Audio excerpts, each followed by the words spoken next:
ассалому алайкум бинандаҳои азизу гиромӣ, ин барномаи иттилоотии ахбор аст ки мустақиман аз телевизиони Тоҷикистон манзури шумо менамоем. Дар студия бо шумо Ёр Муҳаммад Самадов.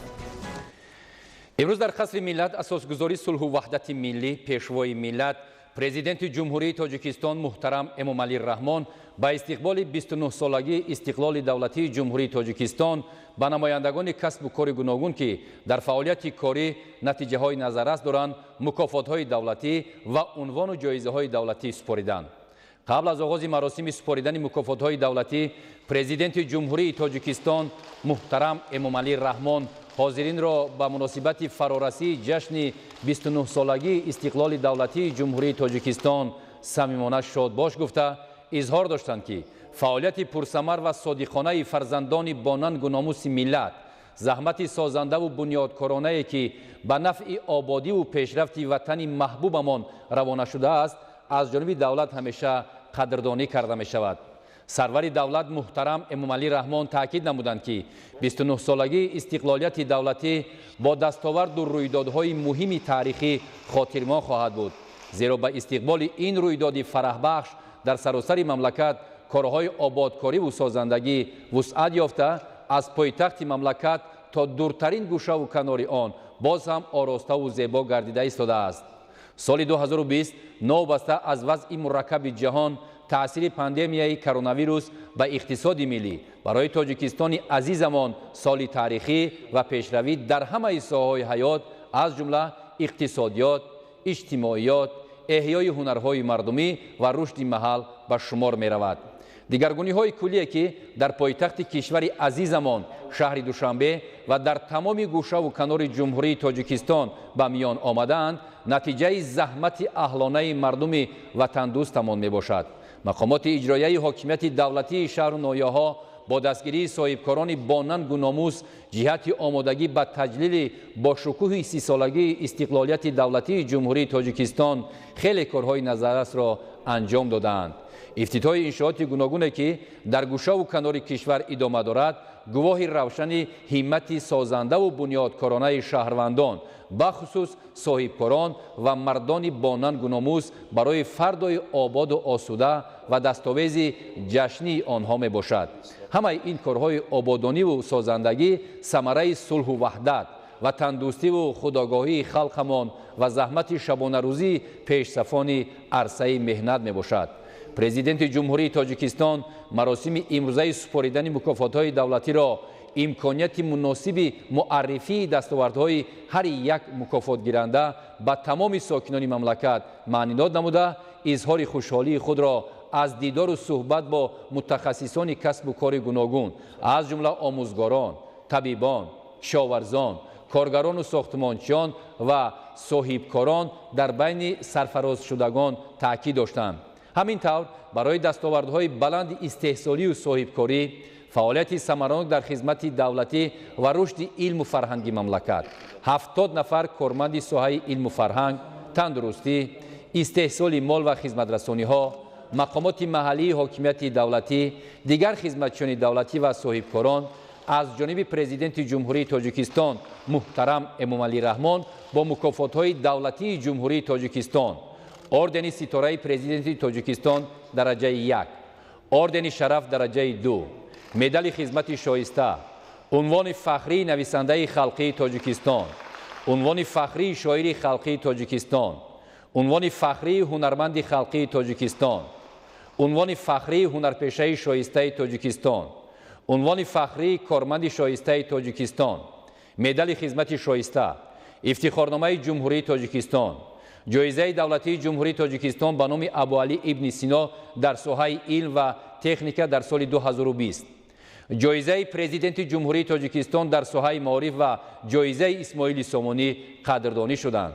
бо фармони президенти ҷумҳурии Тоҷикистон собиқ раиси маҷлиси миллии маҷлиси олии ҷумҳурии Тоҷикистон Маҳмадсаид Убайдуллоев бо ордени ситораи президенти Тоҷикистон дараҷаи 1 қадрдонӣ карда шуд.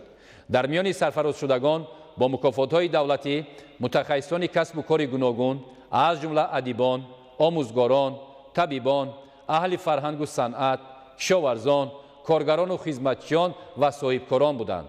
дар маросими супоридани мукофотҳои давлатӣ бо фармони президенти ҷумҳурии Тоҷикистон درباره سرفرازگردانی کارمندان ساحه علم و فرهنگ، تندرستی، استحصال مال و خدمترسانی‌ها، مقامات اجرایی حاکمیت دولتی، دیگر خدمتچیان دولتی و صاحبکاران برای سهم ارزنده در رشد علم و فرهنگ مملکت، حفظ سلامتی اهالی، فعالیت ثمرناک در خدمت دولتی و دستاوردهای بلند استحصالی و صاحبکاری، 1 نفر عنوان فخری نویسنده خلقی تاجیکستان، 3 نفر عنوان فخری شاعر خلقی تاجیکستان، 1 نفر عنوان فخری هنرمند خلقی تاجیکستان، 1 نفر عنوان فخری هنرپیشه شایسته تاجیکستان، 2 نفر عنوان فخری کارمند شایسته تاجیکستان، 1 نفر با اردن شرف درجه 2، 36 نفر با مدال خدمت شایسته و 3 نفر با افتخارنامه جمهوری تاجیکستان سرفراز گردیدند. با امر پرزیدنت جمهوری تاجیکستان 3 نفر با جایزه دولتی جمهوری تاجیکستان به نام ابوعلی ابن سینا در ساحه علم و تکنیک در سال 2020 و 12 نفر با جایزه به نام اسماعیل سامانی در سال 2020 سرفراز کرده شدند. بار اول در تاریخ صاحب استقلال کشور با امر پرزیدنت مملکت به خاطر قدرشناسی آموزگاران بهترین مکافات مخصوص دولتی تأسیس داده شده 5 نفر با جایزه پرزیدنت جمهوری تاجیکستان در ساحه معارف سرفراز گردید. در مراسم مکافات سپاری پیشوای ملت محترم امام علی رحمان خدمت‌های شایان تحسین شماره زیاد کارمندان ساحه‌های اقتصادی و اجتماعی از جمله نمایندگان بخش‌های استحصالات، خدمترسانی، علم و فرهنگ، مقامات حاکمیت دولتی را مخصوص تاکید کردند به مورد است که شماره زیادی زنان و جوانان مکافات گیرنده در سال تجلیل از 29 سالگی استقلال دولتی جمهوری تاجیکستان این شهادت فعالگردی نقش جوانان به خصوص زنان در جامعه و دستگیری بیشتری آنها از جانب دولت می باشد. در مراسم مکافات سپاری یک گروه عالمان ساحه‌های گوناگون علم جمهوری با قرار حکومت جمهوری تاجیکستان صاحب جایزه به نام اسماعیل سامانی در سال 2020 گردیدند. جایزه به نام اسماعیل سامانی از جمله به عالمان جوان در ساحه علم و تکنیک سپاریده شد. در انجام مراسم با شکوه مکافات سپاری پیشوای ملت پرزیدنت جمهوری تاجیکستان محترم امام علی رحمان بار دیگر همه نفرانی که برای فعالیت پرثمر در راه رشد و پیشرفت جامعه از جانب رهبریت دولت و حکومت مملکت با مکافات‌های عالی دولتی قدردانی گردیدند صمیمانه تبریک گفته به آنها در راه پیشبرد مهنت صادقانه به نفع دولت و ملت کامیابی‌ها آرزو نمودند. پیشوای ملت محترم امام علی رحمان با اطمینان ابراز داشتند که همه آنهایی که با مکافات‌های دولتی سرفراز گردیدند در آینده نیز تمام قدرت و توانشان را به خاطر آبادی کشورمان، پایداری صلح و ثبات جامعه، پیشرفت اقتصادیات کشور و دیگر هدف‌های بنیادکارانه دریغ نمی‌دارند. بیننده‌های عزیز، برنامه اطلاعاتی اخبار را ادامه می‌دهیم. تطبیق نقشه‌های مشخص به خاطر تامین منتظم حرکت واسطه‌های نقلیات جهت رفت و آمد مسافران و انتقال مال و محصولات. پس از صاحب استقلال گردیدن جمهوری تاجیکستان برآمدن از بنبست کمونیکاسیونی همچون هدف استراتژی حکومت جمهوری تاجیکستان معین گردیده در این سمت یک قطار لایحه و برنامه‌ها تطبیق کرده شدند. امروزها برای عملی سازی لایحه ساختمان و نوسازی شاهراه دوشنبه بختر که از 2 مرحله عبارت میباشد کارمندان با حس بلند مسئولیت شناسی بهر اجرای عهده‌داری‌های خویش تلاش دارند. همکاران ما از جریان کارهای ساختمان و نوسازی راه اتومبیلگرد دوشنبه بختر گزارش تهیه نمودند که حالا پیشکشی شما می‌نماییم. جهتی با طلبات زمانی معاصر مطابق نمودن راه اتومبیلگرد دوشنبه بختر تطبیق لایحه ساختمان و نوسازی راه مذکور ماه اکتبر سال 2017 آغاز گردید. لایحه ساختمان و نوسازی راه اتومبیلگرد دوشنبه بختر از 2 مرحله عبارت میباشد. موافق نقشه مرحله اولی لایحه ساختمان و نوسازی راه اتومبیلگرد دوشنبه بختر 33.2 و مرحله دومی لایحه 39.6 کیلومتر را در بر میگیرد. طبق نقشه در مرحله یکم ساختمانی 4 169 қубур ва дар марҳилаи дуюм сохтмони 1 пул бо дарозии 331 метр ва таъмири 8 пул, 46 адад қубури обгузар, мавзеи чорвогузар, 18 адад истгоҳ, 3 адад гузаргоҳ ва васеъ кардани роҳ дар назар дошта шуда роҳи автомобилгарди душанбе Бохтар аз 2 самти ҳаракат ба 4 хати ҳаракат расонида мешавад. ҳамчунин дар доираи лоиҳа чароғонкунӣ ва сафолакпӯш намудани минтақаҳои аҳолинишин, таъмир ва кӯчонидани хати барқ, алоқа ва дигар инфрасохтори зарурӣ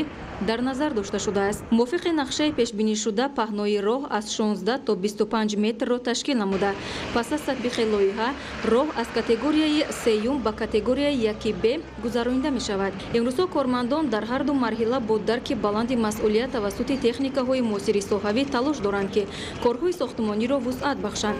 ба сифати корҳо чун самти асосии талабот диққати хоса равона карда шуда, баъди анҷом ёфтани сохтмон дар ҳар қитъа сифати корро мутахассисони маҳаллию хориҷӣ бо истифода аз таҷҳизоти махсуси соҳавӣ аз назар мегузаронанд.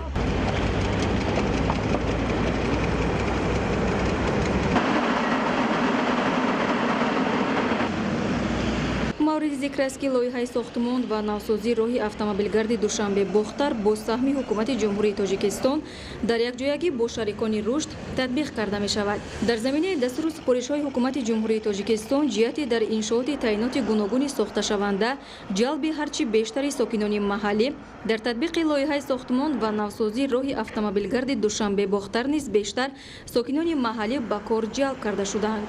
ин тадбири нек дар баробари бо шуғли доимӣ таъмин шудани сокинони мамлакат ва баланд гаштани сатҳи зиндагии онҳо ҳамзамон имкон медиҳад ки малакаи касбии мутахассисони маҳаллӣ ғанӣ гашта барои оянда дар бунёди дигар иншоот фаъолият кардан заминаи созгорро фароҳам меорад. баромадан аз бомбасти коммуникатсионӣ яке аз ҳадафҳои стратегӣ дар ҷумҳурии Тоҷикистон ба ҳисоб рафта барои сифатан беҳтар намудани роҳҳои аҳамияти ҷумҳуриявию байналмилалӣ дошта дар доираи стратегияи миллии рушд барои давраи то соли 2030 ва барномаи мақсадноки давлатии рушди комплекси нақлиёти ҷумҳурии Тоҷикистон то соли 2025 ки аз соли 2011 амалӣ мегардад, дар ҳудуди ҷумҳурӣ тадбирҳои ободонию бунёдкорӣ дар ин самт идома дорад.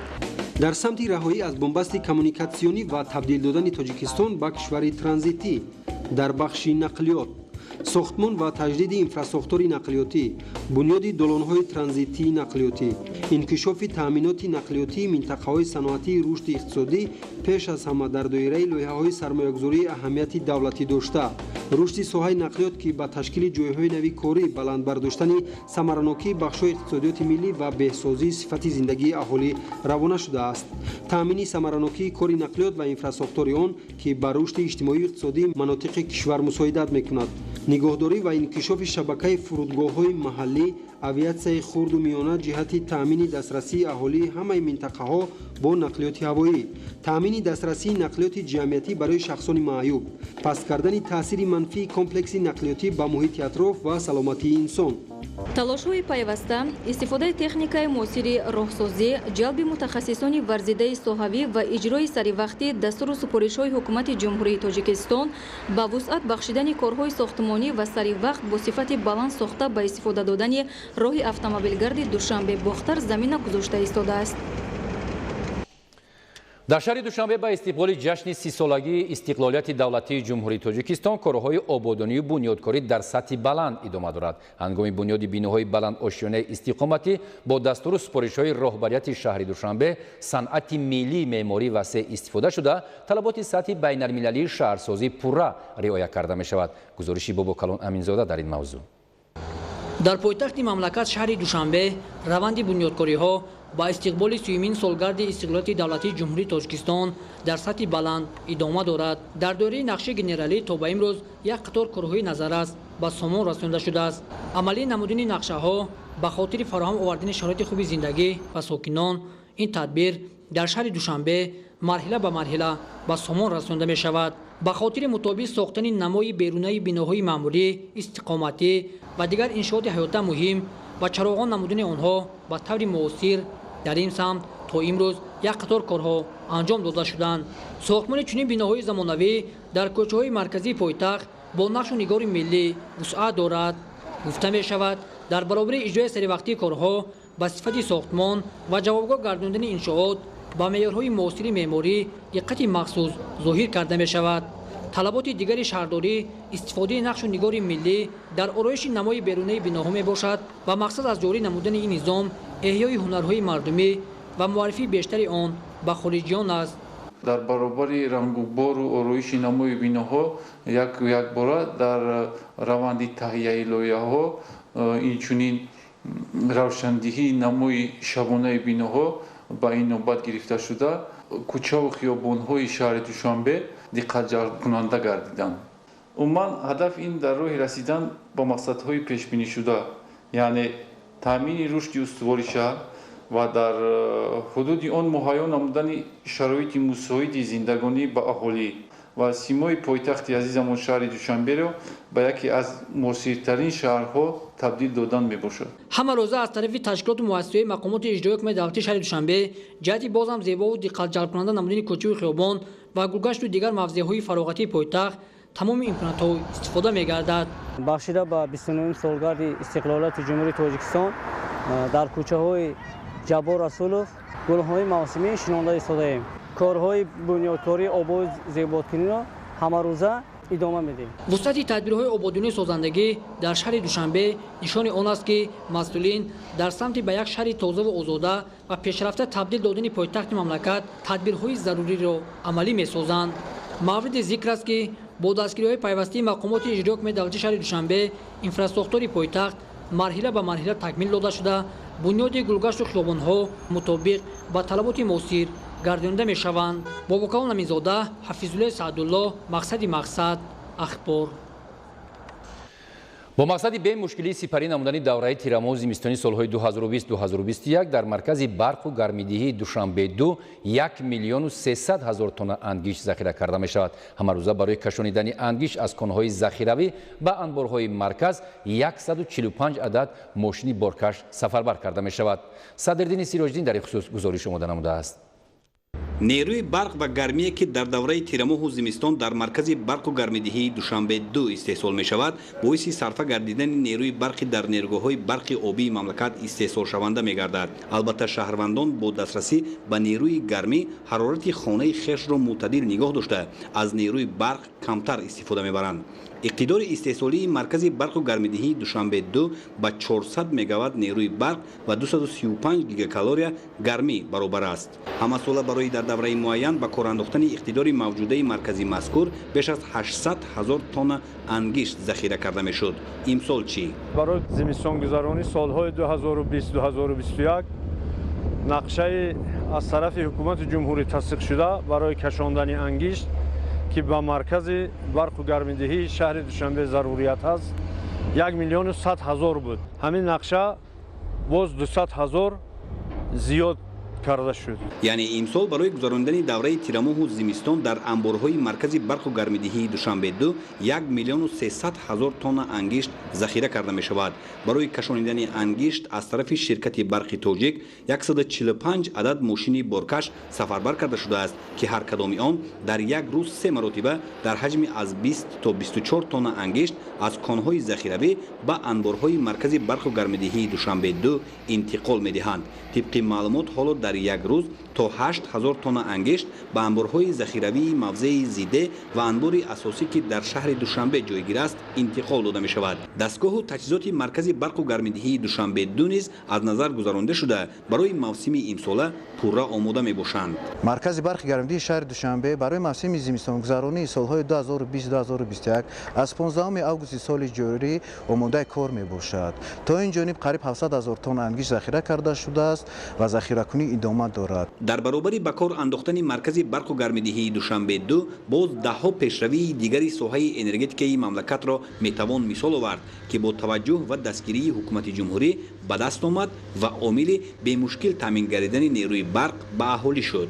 чанде қабл муроҷиатномаи ҳукумати ҷумҳурии Тоҷикистон дар самти истифодаи сарфакоронаи нерӯи барқ пешниҳоди аҳолӣ гардид ки он вазъи имрӯзаи соҳаи обу энергетикаро мукаммал тавсир менамояд. ҳар модар ва ҳар бонуи хонадон ҳар қадаре ки ҳарфаи сариштакорӣ кунад ӯ метавонад ба буҷаи зиндагӣ ба буҷаи хонаводаи худ پیش از همه منفعت وارد کند. درک مسئولیت شهروندان و استفاده امکانات موجوده از جانب مسئولان باعث بر آن گردید که ذخیره نمودن آب برای بلند برداشتن سطح آب انبار در حالت قناعت بخش قرار دارد و در صورت به همین ترتیب ادامه یافتن وضع تا نیمه ماه سپتامبر آب انبار در سطح لازمه پر خواهد شد. ما باید برق رو صرفه سرشته‌کارانه استفاده بریم. شبها بیهوده لامپه ها رو فروزان نکنیم.